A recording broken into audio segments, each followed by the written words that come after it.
Donald Trump a disparu. 48 heures. Personne ne l'a vu. Et pendant qu'il s'évapore, quelque chose d'énorme se dessine en coulisses. Les États-Unis s'apprêtent à verser 300 milliards de dollars à l'Iran. 300 milliards. Mais le régime Trump ne le dit pas comme ça. Il l'appelle un fonds d'investissement au Moyen-Orient.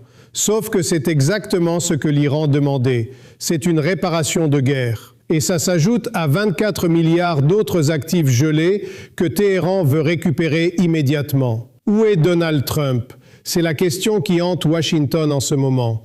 Un homme qui parle constamment à la presse, qui ment quotidiennement, qui ne peut pas rester silencieux 5 minutes, disparaît pendant 2 jours entiers.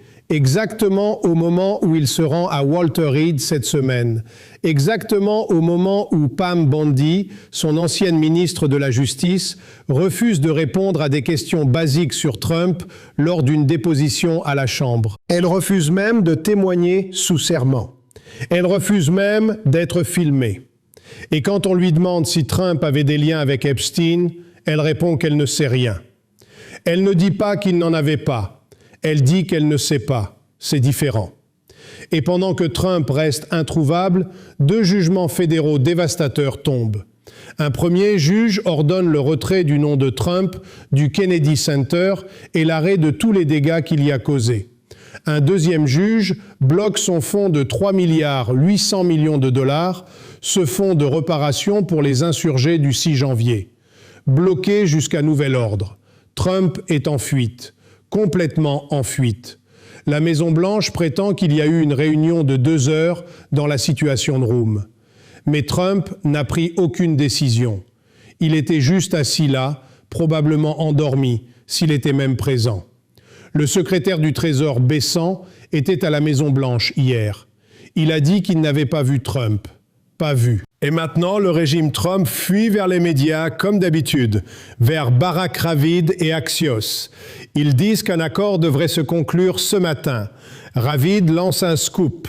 Trump signale qu'il approuve l'accord avec l'Iran. Mais quand on regarde ce que Trump a réellement posté, ça ne signale rien du tout. Voici ce que Trump a écrit ce matin. L'Iran doit accepter de ne jamais avoir d'armes nucléaires. Le détroit d'Ormuz doit s'ouvrir immédiatement, sans péage. Tous les mines, tous les engins explosifs seront éliminés. Et puis, il ajoute cette phrase clé.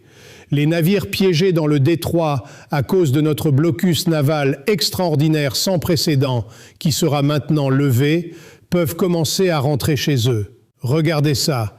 Notre blocus naval qui sera maintenant levé. C'est exactement ce que l'Iran voulait qu'ils disent, une déclaration de soumission.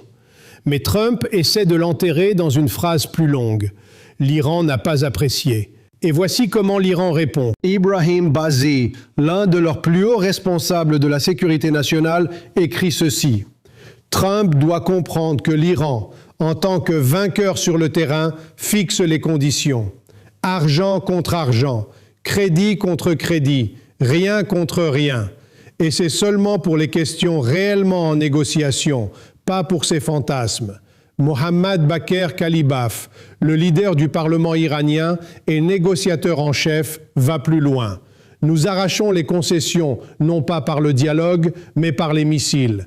Dans les négociations, nous les forçons juste à comprendre. Nous n'avons aucune confiance dans les garanties ou les paroles. Seules les actions comptent. Aucune action ne sera prise avant que l'autre côté agisse. Le gagnant de tout accord est celui qui est mieux préparé à la guerre le jour d'après. L'Iran dit qu'il est prêt à la guerre. Et toi, Donald, parce que tu as disparu pendant 48 heures pour essayer de sauver la face. Pendant que tu t'apprêtes à donner 24 milliards en actifs dégelés, plus 300 milliards dans un fonds d'investissement, l'Iran publie sa réaction via l'agence FARS.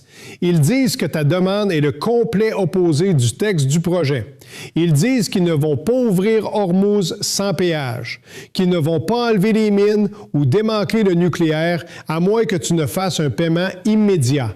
12 milliards d'abord pour montrer ta soumission, 12 autres milliards après, puis le fonds d'investissement de 300 milliards. Donc, Trump court à la Situation Room, apparemment, bien que personne ne l'ait vu. 3 jours, Personne ne voit ce type, juste pour prendre une décision finale. Et puis il dit qu'il n'a pas pu se décider.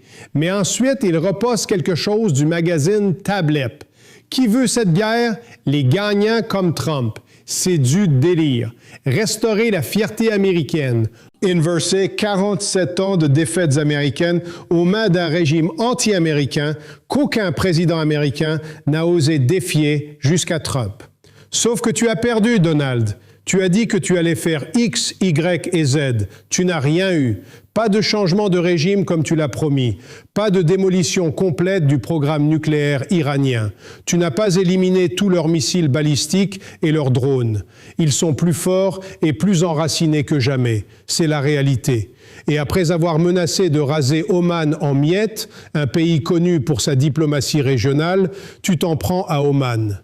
Le ministre des Affaires étrangères iranien Araghchi poste aujourd'hui. Appel très productif avec le ministre des Affaires étrangères d'Oman. Nous avons exprimé la solidarité de l'Iran envers Oman face à toute menace. Nous avons discuté d'Ormuz et de son administration future conformément à nos responsabilités souveraines et au droit international. Mais regardez ce qui se passe au Liban. Les opérations militaires israéliennes s'étendent au-delà de la rivière Litanie. Israël intensifie ses attaques à Beyrouth, à Tyr. Israël sait que pour l'Iran, un cessez-le-feu qui inclut le Hezbollah, qui inclut le Liban et le Hezbollah, est l'une des garanties de sécurité que Trump doit accepter pour cet accord de paix global. Donc Israël intensifie maintenant les attaques au Liban. Ali Hachem, bien informé dans la région, révèle ceci. Une source bien informée m'a dit que le poste de Trump sur la levée du blocus était en fait la première condition avant de passer aux prochaines étapes. Le côté iranien a insisté sur une annonce publique formelle d'abord.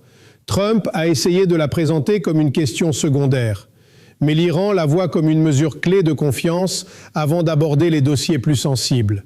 Il n'y a eu aucune discussion directe du dossier nucléaire lui-même jusqu'à présent. Le processus devrait avancer graduellement par un mémorandum d'accord où chaque étape sera assortie d'une étape réciproque.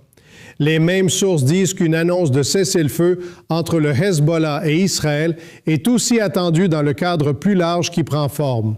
Ce serait une défaite complète dans l'esprit de Netanyahou. Et c'est pourquoi Netanyahou continue d'intensifier maintenant. Donald Trump est introuvable, nulle part, disparu. Pendant ce temps, 2 jugements fédéraux critiques le déchirent ce matin. Son nom retiré du Kennedy Center, un fonds de réparation de 1,8 milliard bloqué jusqu'à nouvel ordre. Et Pam Bondi refuse de répondre sous serment sur ses connexions avec Epstein. Elle dit juste qu'elle ne sait pas quel était son rapport avec Epstein. Pas qu'il n'en avait pas, qu'elle ne sait pas. Et il y a quelque chose qui se fissure dans cette connexion entre Bondi et Trump. Quelque chose qui se casse. Nous verrons quand ce type réapparaît. Mais 48 heures disparues, c'est énorme. Dis-moi ce que tu penses. Abonne-toi. Rejoins-nous pour atteindre 7 millions d'abonnés ensemble.